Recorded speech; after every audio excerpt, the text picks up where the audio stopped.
Chapter 14 Year 873 PXF Early Spring. Talon had to admit, the manipulation was masterfully done. The invitation was from his mother, with no indication of his father's hand. She had even used the ancient Vermillion family crest in the sealing wax to indicate it was from the lady of the house and separate from his father. While not directly stated in any way, the invitation gave every indication his mother sent it in defiance of his father and as some form of rebellion against his iron control of the estate. The Festival of Blossoms Gala was, of course, the perfect choice, just as was every aspect of this outreach from his family after 15 years. The gala was large enough that Talon and his parents could keep direct interaction to a minimum, but intimate enough that Talon's presence, both as the Cour Vermain heir and the must-have guest of the upper echelon of Arnador society, would be well and duly noted by all. And the final masterwork stroke, the gala, as always, was a masquerade. Talon was absolutely not going to attend. It was a decided issue in his mind. He was not about to again fall into his family's web of deceit and control. He was about to throw the invitation into the hearth, when Osmond burst through the door to Lolly's kitchen so violently that he almost knocked it off the hinges. "We're going to a masquerade!" he proclaimed at a volume that, if it had been a battle cry, would have been more subtle. All Talon could do was sigh under his breath. Masterfully done, Mother. Masterfully done. Unsurprisingly, Osmond had never been to a gala, much less a masquerade. Talon, of course, had attended the gala as the Lord Inheritor of the estate during his youth. However, later, when training with Lachlan, he had always managed to excuse his absence by claiming some injury, feigned or actual. Even though the gala was weeks away, Talon knew they hadn't much time. If invitations were already in people's hands, the tailors and the mask makers especially would receive commissions this very morning, if they didn't already have them from the nobility who had planned ahead. Talon knew, as all good warriors do, that when the odds were against him, when he was on unfamiliar battlefields, the best tactic was simply to cheat.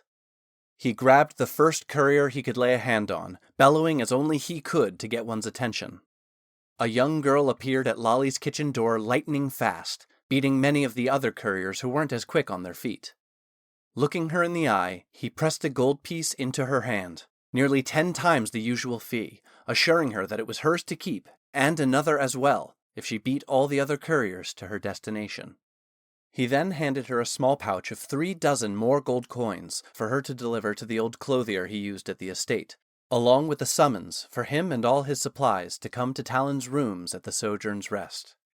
Then, to even further bend the rules in his favor, he sealed the parchment with his knight captain's signet, marking it as an official summons.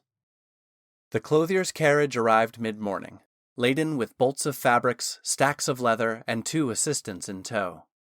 Talon had prepared a small fitting space for the clothier in his rooms, along with securing and outfitting an adjacent room as a workspace. Taking a note from his mother's playbook, Talon intended not to allow the clothier to leave the premises until the work was complete. He knew full well that as soon as the clothier returned to his shop, another noble would flood his pockets with gold to displace their outfits from the front of the line. Osmond was effervescent with excitement, his spirits more full of bubbles and froth than a keg of ale that had rolled down 3 flights of stairs. Talon had never seen this side of his friend's personality. Osmond didn't just embrace the giddy joy of this new experience. He fed his childlike wonder of each moment to absolute bursting. The air of Talon's rooms became positively electric, with the charged possibility of each new bolt of fabric and skin of leather the clothier and his assistants brought over the threshold. When everything was finally in place to begin, Talon, with a sigh and a bored voice hiding the playful malice behind it, said, "Well, I guess I should go first." Talon's words hit Osmond with more impact than the full-force shoulder checks he had thrown at him in training. He abjectly deflated to the point Talon worried there might be tears. "Osmond, get over here. Of course you're going first." Osmond's rebound was like a firework exploding on a midsummer eve. He practically launched from his chair to stand on the small dais the clothier had set up in the middle of Talon's rooms. There was a long pause as Osmond realized, and then sheepishly asked, "What am I supposed to do?" The clothier and his assistants, who had likewise been infected with Osmond's exuberance, with a sparkle in their eyes, replied, "Tell us anything and everything you want this outfit to be, and we will make it happen." "Anything?" Osmond confirmed, "Everything?"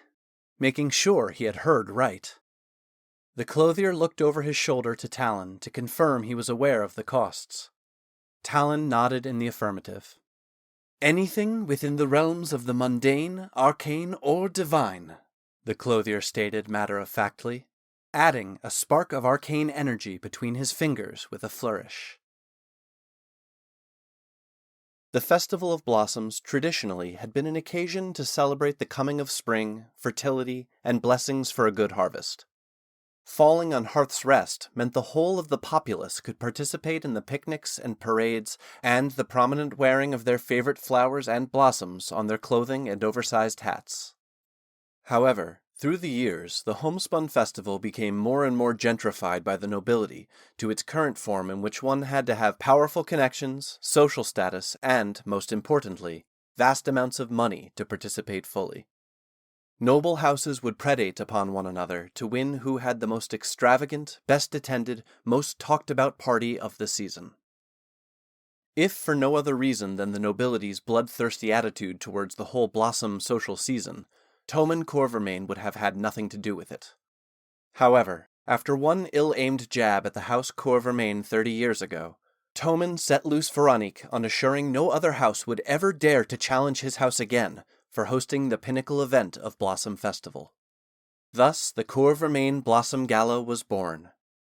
While mostly invisible for the rest of the year, Veronique became the tectonic force behind shaping the gala and all things Blossom Festival in Arnador. Her ruthless hospitality and vicious pleasantries eviscerated all who crossed her during the planning season for the gala. Where social manipulation did not fulfill her needs, money was applied liberally, and if still unsatisfied, she would leverage the full political weight of House Corvermain against the offender. Treaties between empires had been scuttled over an embassy daring to plan an event opposite the gala. Veronique not only didn't take prisoners when it came to the gala, but she would also hang her rivals' metaphysical social corpses on her tea parlor wall as trophies. After rigorously enforcing a flowers-only theme at the gala for a decade, even Veronique recognized its limitations. Hence, she expanded the theme to the more accommodating one of nature and the seasons, which allowed the gala to truly flourish, becoming grander and grander each year. Talon was sure this year would be no exception, so when Osmond could not decide between an outfit representing summer or fall, Talon, as offhandedly as he could muster, suggested, "Why not both?" Naively, he had not expected Osmond's spark of inspiration and exclamation of, "Or all four!" And so was born the outfit that would affect the wardrobe at the gala for the next decade. The creation of Osmond's outfit took the better part of 2 weeks, involving the recruitment of tailors, embroiderers, leatherworkers, and even enchanters and artificers teleported in from Balathira. Platinum coins spilled from Talon's accounts like a waterfall, but to be caught up in the purity of Osmond's unbridled joy of its creation was worth every copper twice over. Moreover, Talon never had a younger sibling to spoil and witness having new and exciting experiences for the first time. With it happening now, this late in life, Talon seeing Osmond's thrill at every step of the process opened the overflowing and pent-up floodgates on a need he didn't even know he had. Talon's outfit, by contrast, took a little over a day to complete. What he commissioned was not without sentimentality, though. It consisted of a dark slate-gray jerkin over a contrasting granite-gray doublet and rich forest-green leathers, all to evoke the boulder by the spring where he and Riken spent their last day together. He matched it with a fitted leather mask ornamented with the bright green leaves of an apple tree in spring and a single apple blossom above his left brow. The day of the gala arrived. With all accounts paid, Osmond's swords and vermilion blade polished, as the guests would no doubt expect for them to have one of their outrageous duels. And outfits donned, Talon and Osmond mounted and headed to the place Talon once called home, and where he had vowed never to return. Year 873 PXF. Spring. Osmond was determined to gallop to the Vermillion estate at full speed, but Talon convinced him the later he arrived, as long as it wasn't too late, the more people would see his entrance. He relented, but was practically bouncing in the saddle by the time they were in sight of the gates to the estate in which Talon had grown up. Even at their impressive scale, the gates seemed small to Talon. In fact, the whole estate seemed smaller than Talon remembered. Not that he had grown physically any larger since leaving, but his world perspective now encompassed continents instead of just a few leagues of estate-held lands. Even the vast influence of his father's political ties was insignificant in relation to the larger world. Luckily, there was a short queue of carriages and horses delivering guests to the gala, which gave Talon a moment to collect himself and gave Osmond time to prepare. Talon gave all due credit to Osmond. He did have a sense for the dramatic, and the embracing of his emotions allowed him to heighten this moment, his moment, to one of sublime radiance, not only for himself, but for all those around him. The two of them dismounted and entered the courtyard gates. All eyes instantly went to Talon. His presence, after such a long absence, paired with his size, elegant but subdued clothes, brute physical presence contrasting the feminine delicacy of the mask he wore, and ornate, thick Uldani braiding that flowed through his hair cascading down over his broad shoulders, stopped all conversation. No one gave a second thought to the Uldani beside him in his plain black walnut-colored doublet, leggings, and matching eye mask, until the first stitches of green silk embroidery appeared at the shoulders, like the first shoots of spring appearing on a fallow field. The patterns being made by the looping strands of light green shimmering thread spread and grew, becoming verdant green vines as they scintillated over the fabric that now looked more like rich topsoil than the flat brown of its first impression. As if on cue, the golden light of twilight illuminated the courtyard, spotlighting Osmond like the lead actor on a stage. More and more guests began to note what was unfolding across Osmond's clothing. The green embroidery began sprouting tiny leaves, some integrated with the fabric, while others at the neck and cuff became three-dimensional accents. The vines lifted off the material at the shoulders, curling and weaving themselves into cap pauldrons made of Uldani knotting. Similarly, his mask had sprouted into a woven structure of organic, complex knotting and tiny leaves to match the rest. Every eye was now on Osmond. There was a pause, and just as people were about to turn away, the vines began to bloom. First, with tiny white jasmine flowers filling the evening air with their fragrance, the jasmine grew into gardenias, whose color then deepened as they changed to roses.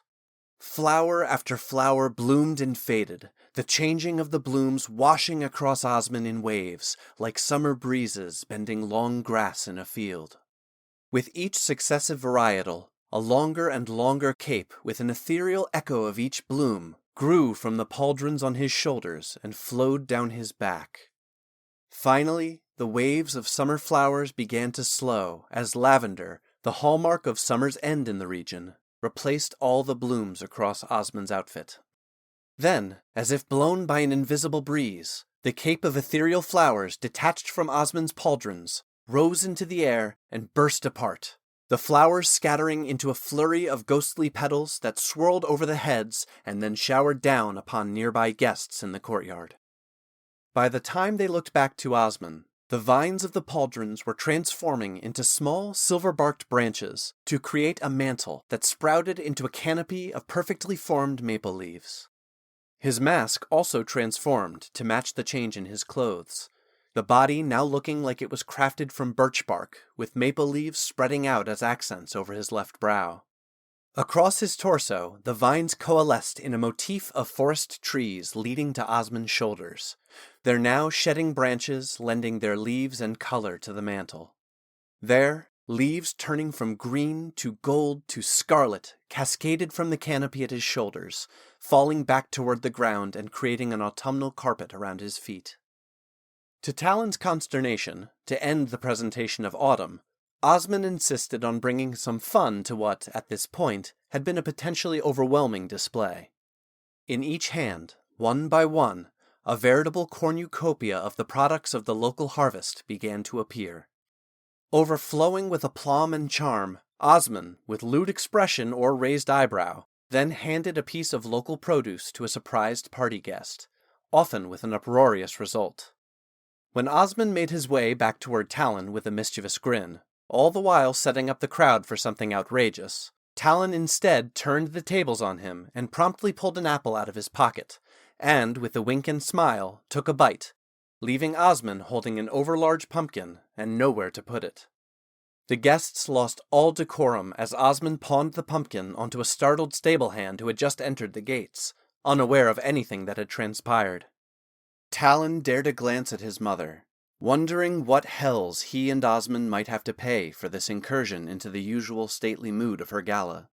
But he found her looking back at him with a genuine smile on her face, a smile with a tenderness toward him he had never seen before. The emotion was fleeting as her customary stately rigor reasserted itself, overtaking her expression. Talon and his mother then turned their expression back to Osmond, as winter was yet to come. The last scarlet leaf fell off Osmond as frost began to form and spread across his mantle and mask, at first from the tips of the branches, and then extending to the cuffs and neckline of his doublet. His outfit's rich brown base fabric changed to a deep glacial blue. The silver-barked branches at Osmond's shoulders dissolved into a flurry of snowflakes that dusted his dark brown curls, whose tips, at their touch, became frosted snowy white. His mask color changed from white birch to the hue of the blue spruce trees that grew in the mountains to the north, the leaves changing from maple to holly, complete with their red berries. The tail of his jerkin lengthened from being cropped at the waist to extending to his knees, with an elegant, drift-like split bisecting it. As the frost spread across Osmond, it stitched into the fabric an ornately embroidered ice crystal beading, accenting every edge and seam in the impossible knotted patterns of the Eldani shamanistic tradition. The deep blue base fabric, still visible beneath the fantastical beadwork, highlighted every nuance of the design. Osmond's outfit finally came to rest, leaving its wearer looking every inch the epitome of an eldritch prince of frost and ice. Osmond spread his arms wide as though to hug the world, took a final turn, and eyes to the twilight heavens, let out the most joyously pure laugh many in the gathering had ever heard in their pretentious and privileged lives. Talon, emotion caught in his throat seeing his best friend, his little brother, have such an experience, simply began to clap, the way he used to clap for Miss Haddington's pies emerging from the oven when he was a child. The rest of the party did the same. Osmond's purity of spirit washed away many of the prejudices against the Eldani people that night. To live with passion is not just to live with turmoil and embarrassing unpredictability. It is also to live with unabashed joy for life's experiences, and feed the moments you have with your whole soul.